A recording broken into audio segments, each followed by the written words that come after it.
चलो आगे जो हम देखें जीव विज्ञान में पोषण। पोषण में हमने बताया था मनुष्य का पाचन तंत्र क्या है।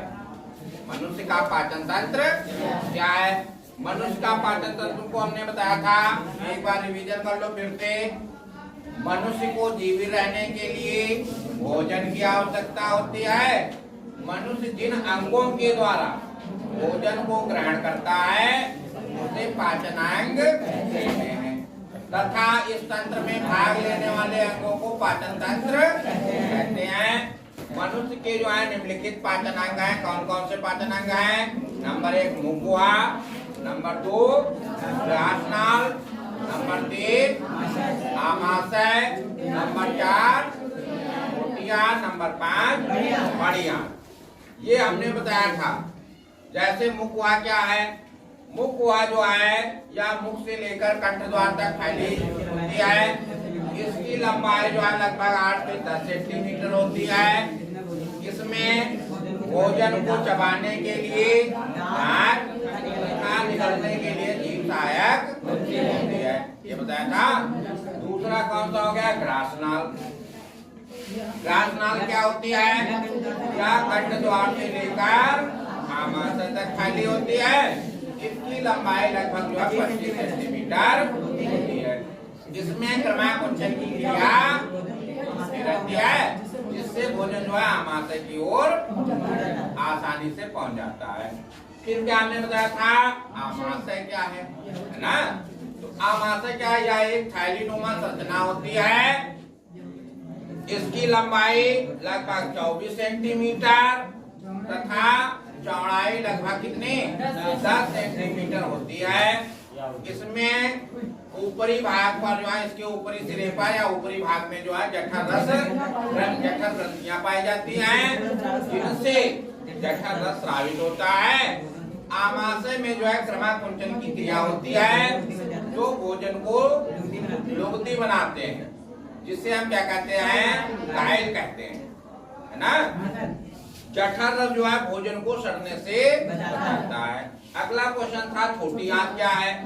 छोटी आंत या आमाशय से लेकर बड़ी आंत तक फैली होती है। इसकी लंबाई जो है लगभग 6 मीटर, लगभग कितनी? 6 मीटर होती है। इसको 3 भागों में बांटा गया है। नंबर 1 ग्रहणी, नंबर 2 मध्याह्न, नंबर 3 शेषांत। ग्रहणी क्या है? या आमाशय से लेकर मध्याह्न तक फैली होती है। इसकी लंबाई जो है लगभग 6 सेंटीमीटर होती है। इसमें अग्न्याशय तथा यकृत लगे रहते हैं, यानी उनके जो है सिरे खुले होते हैं। क्लियर हो गया? ये सी के आकार की रचना होती है। इतना ही लिखना था। मध्यांत्र क्या है? या ग्रहणी से लेकर शेषांत तक फैलाई हुई जो है संरचना होती है। इसमें क्या होता है? प्रोटीन्स, विटामिन, अपापचय जितने भी हैं उनका जो है क्या होता है? पाचन होता है। क्लियर हो गया? तथा वसा का एमल्सीकरण भी होता है। क्लियर हो गया?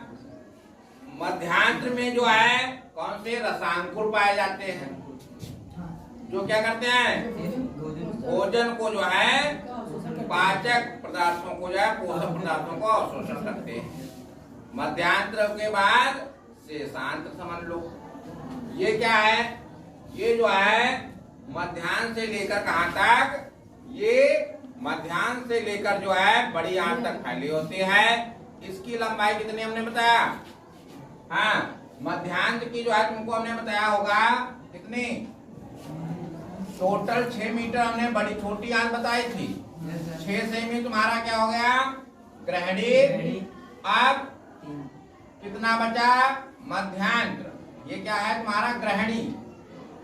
ये क्या? ग्रहणी। अब मध्यांत्र कितना हो जाएगा?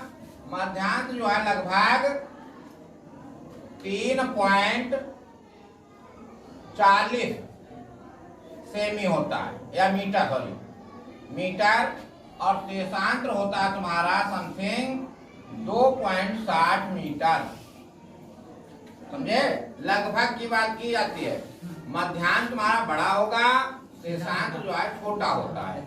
इसमें भी जो है रसांकुर पाए जाते हैं। शेष पोषक जो है तत्वों का जो है क्या होता है, अवशोषण होता है। क्लियर हो गया। इसके बाद हमने बताया होगा बड़ी आंत। बड़ी आंत जो है या छोटी आंत से लेकर मन द्वार तक जो है फैली होती है। इसकी लंबाई 1.5 मीटर तथा चौड़ाई जो है 6 सेंटीमीटर होती है। समझे। ये छोटी आंत के चारों ओर उल्टा यू के आकार की होती है। क्लियर हो गया। इसमें जो है इसको भी जो है 3 भागों में बांटा गया। कौन कौन से थे? पहला हमने बताया था सीकम, दूसरा कोलन, तीसरा मलाशय। क्लियर हो गया। सीकम क्या है?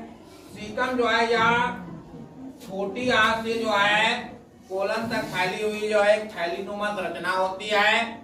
इसमें क्या होता है, क्रम रूप प्रतिष्ठिका जो है लगी होती है। कौन सी लगी होती है? क्रम रूप प्रतिष्ठिका। क्लियर हो गया। क्रम रूप प्रतिष्ठिका होता क्या है? क्रम रूप प्रतिष्ठिका जो है इससे ये पता चलता है ये एक अवशेषी अंग होता है, क्योंकि क्रम रूप प्रतिष्ठिका से जो है पौधों में जो क्लोरोफिल होता है उसको क्या करता है, क्लोरोप्लास्ट में बदलने की कार्य जो है करता है। क्लियर हो गया। इसके बाद हमने क्या बताया था, कोलन। कोलन जो है इसकी लंबाई कितनी होती है? इसकी लंबाई जो है लगभग 60 सेंटीमीटर से 90 सेंटीमीटर हो सकती है। लगभग लिखना होता है, वैसे इसमें एक्यूरेट दिया नहीं है तो तुम लिख सकते हो 60 से 90 सेंटीमीटर होती है।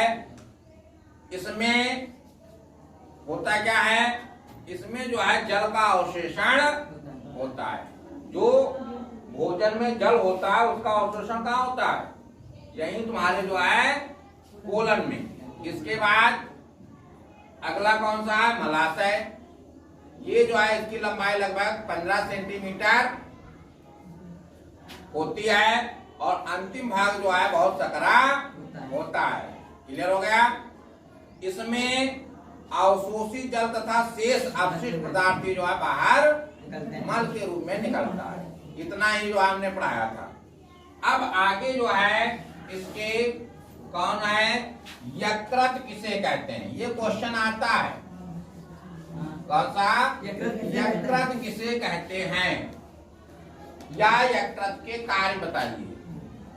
तो यह मनुष्य के जो है सबसे बड़ी ग्रंथि है। हम बात क्या कर रहे हैं? ग्रंथि की। क्या है ये? ग्रंथि है। इससे बड़ी कोई ग्रंथि नहीं है। अगर क्वेश्चन पूछा जाए कि सब मनुष्य की सबसे बड़ी ग्रंथि कौन सी है, तो यकृत ही है। क्लियर हो गया। तो लिखो ना जो है इसमें क्या लिखना है तुमको, क्या मनुष्य की सबसे बड़ी ग्रंथि होती है। इसका भार लगभग जो है 1.5 किलोग्राम। कितना?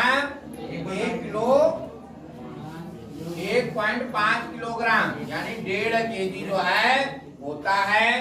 या वक्ष गुहा के नीचे उदर गुहा में दाईं ओर, बाईं ओर नहीं लिखना है। ये वक्ष गुहा के नीचे उदर गुहा में, उदर गुहा में बाईं ओर नहीं, क्या लिखना है? दाईं ओर, दाईं ओर स्थित होती है। समझे।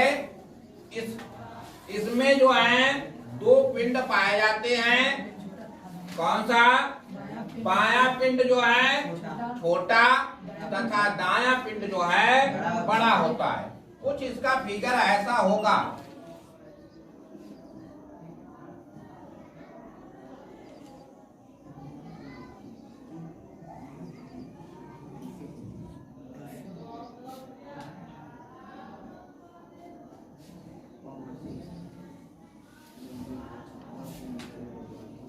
ये तुम्हारा जो है कौन सा है? बायां पिंड।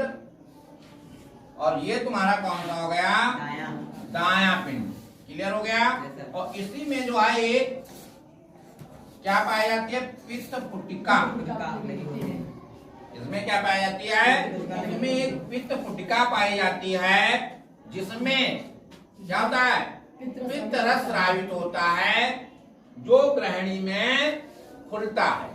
जो कहाँ खुलता है? ग्रहणी में खुलता है। क्लियर हो गया? यकृत समझ में आ गया? फिर से समझ लो, यकृत है क्या? यह मनुष्य की सबसे बड़ी ग्रंथि है। इसका भार लगभग जो है कितना? 1.5 किलोग्राम होता है। यह वक्ष गुहा के उत्तर गुहा में दाईं ओर स्थित होती है। इसका बायां पिंड छोटा तथा दायां पिंड जो है बड़ा होता है। दाएं पिंड में जो है पिंड पुटिका पाई जाती है। अगर इसकी जो है एक्यूरेट तुमको लिखना तो वो भी लिख सकते हो। 3 सेंटीमीटर लंबी तथा 2 सेंटीमीटर चौड़ी फैलिग्नोमा संरचना होती है, जिसे हम पित्त पुटिका कहते हैं। जिसमें से पित्त रस स्रावित होता है, जो ग्रहणी में खुलता है। क्लियर हो गया? अब पित्त रस जो है की बात हो गई। अब अगला इसमें क्वेश्चन होगा यकृत के कार्य। यकृत के कार्य कौन कौन से हैं? यकृत का कार्य पहला जो है कौन सा है? नंबर 1, ये वसा का एमल्सीकरण करता है। क्या करता है? इमल्सीकरण।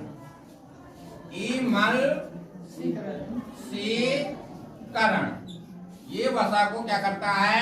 एमल्सीकरण करता है। नंबर 2, या शरीर में उपापचय क्रियाओं का जो है निगमन या नियंत्रण करता है। नंबर 3, या शरीर में उपस्थित विषाक्त कोशिकाओं को नष्ट करने का कार्य भी करता है। नंबर अगला, या क्या करता है? सबसे मेन कार्य इसका ये है, रुधिर को छानने का कार्य करता है।